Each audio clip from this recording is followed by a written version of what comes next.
ನಮಸ್ಕಾರ, ಹೇಗಿದ್ದೀರಿ? ನಾನು ನಿಮ್ಮ ಎಂಪಿ ಮುದಾಳಿ. ಕರ್ನಾಟಕ ರಾಜ್ಯದಲ್ಲಿ ದಲಿತರಿಗೆ ನಿಜವಾಗ್ಲೂ ನ್ಯಾಯ ಇಲ್ವಾ? ದಲಿತರಂದ್ರೆ ಅಷ್ಟು ಅಸಡೆಯಾಗಿ ನೋಡ್ತಕ್ಕಂಥ ಜನರಿದ್ದಾರ? ಯಾಕೆ ನಾನು ಈ ವಿಷಯನ ನಿಮ್ಮ ಮುಂದೆ ತೆಗೆದುಕೊಂಡು ಬರ್ತಾ ಇದ್ದೇನೆ ಅಂದ್ರೆ, ನಾಚಿಕೆಗೇಡಿನ ಸಂಗತಿ ಒಂದು ನಡೆದು ಹೋಗಿದೆ. ಅದು ನಮ್ಮ ಕರ್ನಾಟಕ ರಾಜ್ಯದಲ್ಲಿ. ಕರ್ನಾಟಕ ರಾಜ್ಯದ ಕೊಪ್ಪಳ ಜಿಲ್ಲೆಯ ಯಲಬುರ್ಗಾ ತಾಲೂಕಿನ ಸಂಗನಾಳ ಗ್ರಾಮದಲ್ಲಿ ದಲಿತ ಯುವಕನನ್ನು ಕೊಲೆ ಮಾಡಿ ಘಟನೆ ಬೆಳಕಿಗೆ ಬಂದಿದೆ.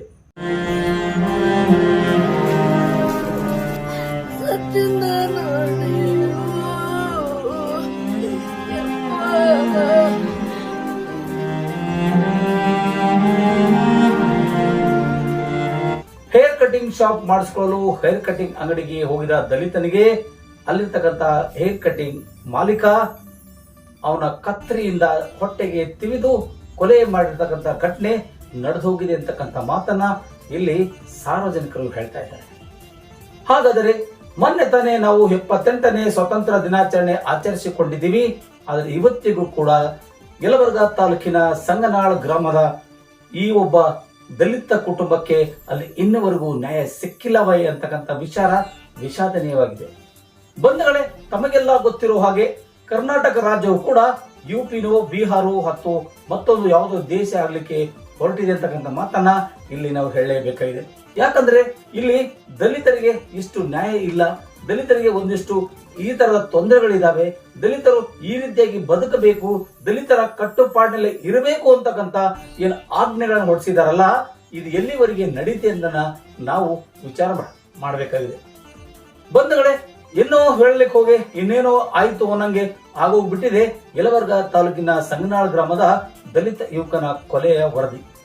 ಬನ್ನಿ ಹಾಗಾದ್ರೆ ಅಲ್ಲಿರ್ತಕ್ಕಂಥ ದಲಿತ ಮುಖಂಡರು ಮತ್ತು ಸಮಾಜ ಕಲ್ಯಾಣ ಇಲಾಖೆಯ ಅಧಿಕಾರಿಗಳು ಏನೆಲ್ಲ ಹೇಳಿದ್ದಾರೆ ಒಂದಿಷ್ಟು ನಾವು ನೋಡ್ಕೊಂಡು ಬರೋಣ. ಇಲ್ಲಿ ಪೈಲಟ್ ಜಿಲ್ಲೆ ಅಂತಾನೆ ತೀರ್ಮಾನ ಮಾಡಿದ್ದಾರೆ.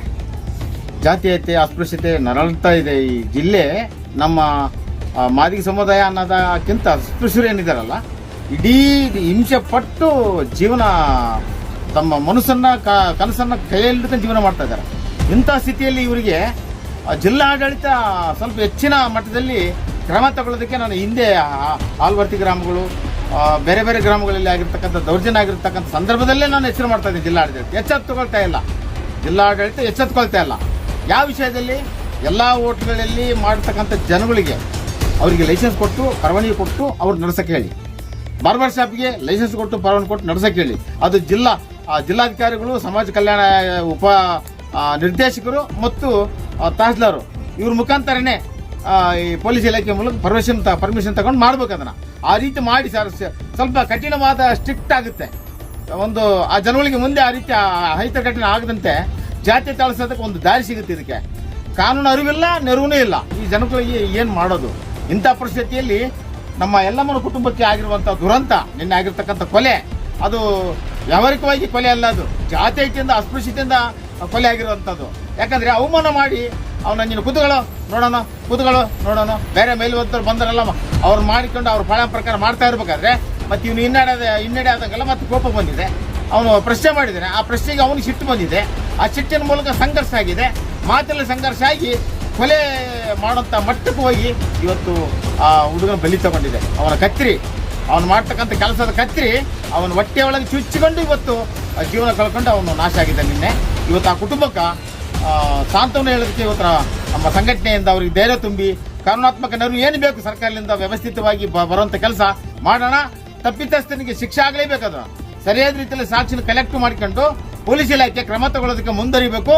ಮತ್ತು ಈ ಒಂದು ಕುಟುಂಬಕ್ಕೆ ಬರಬೇಕಾದಂತಹ ಪರಿಹಾರ ವ್ಯವಸ್ಥೆ ಸರ್ಕಾರ ಮತ್ತು ಆ ಜಿಲ್ಲಾಡಳಿತ ತಕ್ಷಣ ಕ್ರಮ ತಗೊಂಡು ವ್ಯವಸ್ಥಿತವಾಗಿ ಅವ್ರಿಗೆ ಅನುಕೂಲ ಮಾಡಿ ಅವರಿಗೆ ಮುಂದೆ ಯಾವುದೇ ಘಟನೆ ಆಗದಂತೆ ಆರ್ಥಿಕ ಭದ್ರತೆಗೆ, ಉದ್ಯೋಗ ಮತ್ತು ಭೂಮಿ ಮತ್ತು ಅವನಿಗೆ ಆಗಿರ್ತಕ್ಕಂಥ ಸಾವಿಗೆ ಕಾರಣ ಆಗಿರುವಂತವನಿಗೆ ಶಿಕ್ಷೆ ಮತ್ತು ಇವನಿಗೆ ಪರಿಹಾರ ವ್ಯವಸ್ಥಿತವಾಗಿ ಅನುಕೂಲ ಮಾಡಿ ಸಮಾಜ ಕಲ್ಯಾಣ ಮುಂದುವರಿಬೇಕು.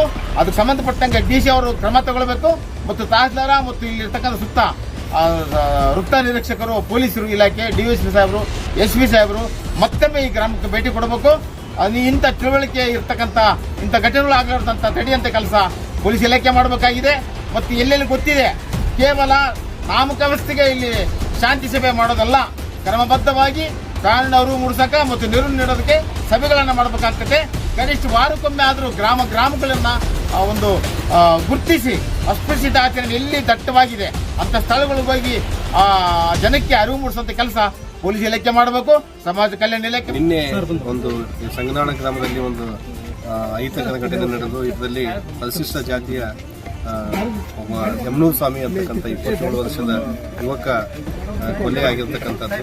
ಇದಕ್ಕೆ ಯಲಬುರ್ಗಾ ಪೊಲೀಸ್ ಠಾಣೆಯಲ್ಲಿ ಪ್ರಕರಣನೂ ದಾಖಲಾಗಿದೆ. ಕೊಲೆ ಮತ್ತು ದೌರ್ಜನ್ಯ ಪ್ರಕರಣ, ಅಟ್ರಾಸಿಟಿ ಪ್ರಕರಣ ದಾಖಲಾಗಿದೆ. ಈ ರೀತಿಯ ಪ್ರಕರಣಗಳಿಗೆ ಸಂಬಂಧಪಟ್ಟಂತೆ ಸಮಾಜ ಕಲ್ಯಾಣ ಇಲಾಖೆ ವತಿಯಿಂದ ನಾವು ಈ ಕೊಲೆ ಪ್ರಕರಣಕ್ಕೆ ಪೋಸ್ಟ್ ಮಾರ್ಟಮ್ ರಿಪೋರ್ಟ್ ಮತ್ತು FIR ಆದ ತಕ್ಷಣ ನಾವು 4,12,500 ಈ ಅರ್ಧ ಪರಿಹಾರವನ್ನು 50% ಪರಿಹಾರವನ್ನು ಕೊಡ್ತಕ್ಕಂಥ ವ್ಯವಸ್ಥೆ. ಆ ತಾಯಿಯವರ ಮೃತ ವ್ಯಕ್ತಿಯ ತಾಯಿಯವರ ಬ್ಯಾಂಕ್ ವಿವರಗಳನ್ನು ಮತ್ತು ಆಧಾರ್ ಕಾರ್ಡ್ಗಳ ದಾಖಲಾತಿಗಳನ್ನು ನಾವೆಲ್ಲ ಈಗಾಗಲೇ ಸಂಗ್ರಹ ಮಾಡಿದ್ದೀವಿ.